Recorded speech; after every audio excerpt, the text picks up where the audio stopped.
I'm so tired. I got like no sleep. But I finished this book. So I want to talk about it because it's so good. Let me get in position. Hold on.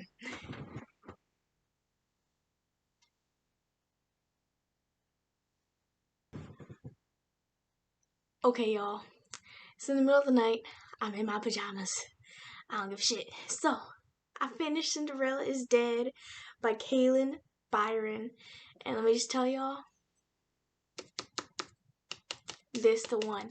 I fucking love this book. Okay, first of all, this cover, gorgeous. I already raved about it in my book haul. But I just need to do it again because it's so fucking cute. It's so beautiful. Let's get into the book. So, obviously there's going to be spoilers because that's just who I am. Okay. Sophia lives in a kingdom where there is a king, obviously, and it is the kingdom where Cinderella is from.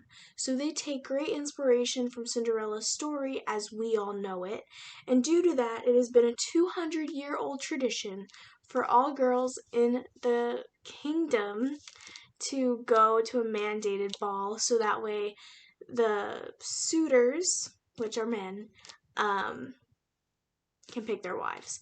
Now, obviously that's toxic. It's pretty toxic. And it leads to abuse, and other bad things. And this has been going on for 200 years at this point. Now, it has been very normalized by their society. And Sophia doesn't like that. She has to hide a very specific part of her. First of all, you're not allowed to speak out against the king, and he has very specific rules. And she is a lesbian, but she's not allowed to be.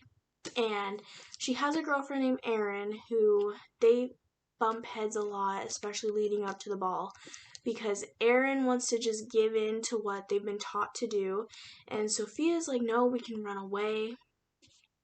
Erin doesn't want to. They get to the ball, and the king makes a horrific display of one of their friends because she wasn't up to his standards when really she was just poor and couldn't afford like a huge dress. That was the last time they saw her. She ended up dying that night. When they found her, she had like an old wrinkly face and her hair was white. She was super pale. She just didn't look like herself because all of these girls are teenage girls. So they were like, okay, something is wrong. But she actually ran away from the ball that night, which is obviously not allowed to happen. And someone who she had met before, Luke, they formed a little bit of a coalition plan. They're like, okay, I don't want to give in to what he's saying, but if we marry each other, because Luke is gay, so it's like if we marry each other, we can slide under the radar. Luke had his own enemies from his past, and they got in the way and got him arrested at the ball, which led Sophia to run for her life because his enemies were going to claim her. And she was like, no, absolutely not. So she ran into the Forbidden Woods, and she stumbled across Cinderella's tomb. Constance is there, which is actually the like great granddaughter of Gabrielle, which is one of Cinderella's stepsisters, the red-haired one if you don't know. So she's there and she's explaining to Sophia the real history and what actually happened in Cinderella, and you find out that Cinderella, as we all know it, is a lie. And Cinderella loved her stepsisters, loved her stepmother, and they were all fighting to speak out against the king, who was King Manfred. I honestly don't remember the details of that part. That doesn't matter though, because the twist is coming in the end. So Constance and her entire family, Constance is the last one, but before that, they were all in hiding, exile from the king, because he was trying to kill them off. And the reason he didn't want to kill Cinderella was because he was in love with her, but Cinderella was trying to kill him. And so he ended up getting rid of her.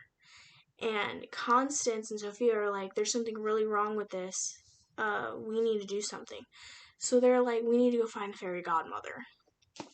Constance had an inkling this whole time. She's like, the fairy godmother was like one of the last people to see her before she went to the ball. I know she had something to do with it. So they go into like the forbidden whitewood forest basically, and they find a witch named Amina, and she is the fairy godmother. And there's a lot of tension between Constance and Amina, and Sophia is kind of like the middle ground, trying to calm the situation down. And all this is happening while Sophia is torn in two separate directions because she wants to overthrow the king, but the longer she's away from the kingdom, she doesn't know what's going on at home. They could be taking her family, they could be taking Aaron, they could just be causing a lot of damage to people who she cares about. So she's torn in two different directions, but she ultimately decides that she needs to stay and figure out a way to kill the king. So with the help of Amina, they raise Cinderella from the dead and they sneak into the secondary mandatory ball, which happens in the winter. And this is when shit starts to hit the fan. So there's a lot of tension between Sophia, Amina, Constance. And over time, you kind of see Amina and Sophia build like a bond. And you're rooting for it because you're like, Amina did wrong in the beginning, which Amina actually tricked Cinderella, gave her a love potion because she thought maybe if somebody loved the king, he wouldn't be so cruel. It's not what happened. The love potion wore off, and Cinderella was basically killed because he was in a fit of rage that she didn't love him. So they're in there. The king sends everybody out once he notices Sophia, and now it's just him and her. And she stabs him in the neck and he doesn't die. He laughs. So now she's like, there's something wrong. And so she's thrown into the dungeon, and there she finds Emily and a couple other girls who were actually Constance's first alliances to try and take the king down, but they got caught. So, we're dancing around this for a lot. This is like the main, like turning point. She's in jail, and the king is just treating people so cruelly, and she's seeing it, and she finds Luke, and he's like skin and bones at this point. And she's like, okay, I don't know how I'm going to kill the king, but I have to. So she escapes jail, gets everyone else out, and she goes up into the palace, and she's finding the king, basically. And they find each other, and they're just dancing, like literally dancing, because he's a creep. And then she tries to kill him again, and he starts sucking the life out of her because he himself is like a witch. And that's how he killed Cinderella. He actually ended up killing their friend and so many other girls. It's how he keeps himself young. He has been the king for 200 years, coming back with a new face every time. And he was about to use Miss Sophia as like a little bit of age rewind cream, basically. Mans was treating Miss Sophia like she was some Lancome. And Constance comes in. She's like, no, the fuck you don't, bitch. That's my girlfriend, the fuck. And I was like, yes. But then I was like, she doesn't know what's coming. She doesn't know what's going on. So I was freaking out. I was sitting right there, and I was like, oh my god, Constance is about to die. I was like, Constance can't die. I was getting emotional. I was like, Constance can't die. And then Amina comes in, and we're like, okay, thank God. The fairy godmother is going to put an end to it. Manfred walks up to Amina and calls her mother. Y'all, when I tell you I threw this book to the other end of my bed, I was so upset. My heart was literally torn out of my chest. couldn't believe it that I had been hoodwinked, bamboozled, whatever word you want to use again. I was so upset. And Amina starts playing both sides. And she's like, you're going to have to kill me. Because she used the same spell she used to raise Cinderella from the dead to raise her own son from the dead. Which basically means that their lives are tied. So if Amina dies, Manfred will start to die. Sophia kills Amina. And then Manfred's face starts falling off, his skin is, and she ends up killing him. He turns into a pile of dust. And then they go out, the palace is on fire, everyone is crowded around, and they're like, what's going on? They're like, the king is no more! We killed him! And obviously there was a lot of guys who were like, no, we want to say in what happens next. You guys are just girls. And then Constance, being the only heir from Cinderella's family, she became queen. And they put a stop to all of that stupid bullshit that the girls have had to deal with for 200 years, which, very, very happy about that. Now that you have the summary, I just want to say that I love this book so much. And it was so well written. And I was reading this, as I was reading it, I was studying it. Because if you're just coming across this video, I am a writer. I'm trying to be published, and I was studying it. And I was just like, oh, those are some cool metaphors and similes. And I was also just looking at, how she describes facial expressions, dialogue tags, things like that. And I learned a lot from this book. I learned 10 new words, and I wrote them all down. And I just think that this is a very, very good book to read. Whether you want to read it to study it, or you want to read it because you're just a reader. This is a very, very good book.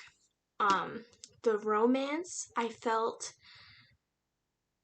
you feel bad for Sophia, but you're also screaming at her because you're like, Aaron isn't the one for you. But Sophia's in love with Aaron. There's nothing you can do until she realizes that she loves Constance. So, it invoked emotion. Not only at those parts, but, when Amina walked in and was like, hi, son, and when you found out what really happened to Cinderella, how she died, it was so sad when they found her journal, and it depicted everything. And I just think overall this is a really, really good book. And I know I'm being super, vague right now, but it's just because I loved everything about it. I have no complaints.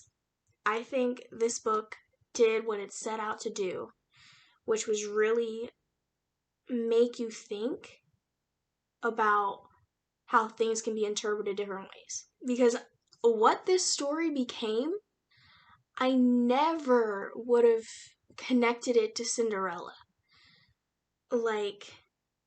You watch Cinderella growing up and you don't think it could ever be something as horrifying as this. And it can be if the right person executes it, and she did amazingly. I am such a huge fan now, and I will absolutely be buying her other works. And I give this 5 out of 5 stars. I'm pretty sure that is the first 5 out of 5 stars I'm giving on this channel. It is a debut novel, and I 100% recommend. It is not very often that I come across books that I want to give them 5 out of 5 stars. Because usually, I think there's always room for improvement. I'm like, okay, there has to be something that could have been done better. Not in this book. And the fact that it's a debut is just so impressive. And I'm just very, very happy with this purchase. And I can't wait to read what she comes out with next. So yes, I know this review might have been all over the place, but I am so tired. It's 10:30 at night, but I had to talk about this. Bless you. I'm in awe. Actual awe of this book and the author.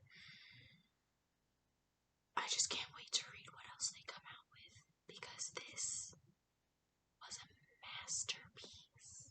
Hope you guys enjoyed this video. If you did, make sure to leave a like, comment, rate, and subscribe, and follow my Instagram and Twitter so you get real-time writing updates from me, because it's currently NaNoWriMo and I should be writing, but I read this instead. And I will see you guys in the next video. Bye, guys!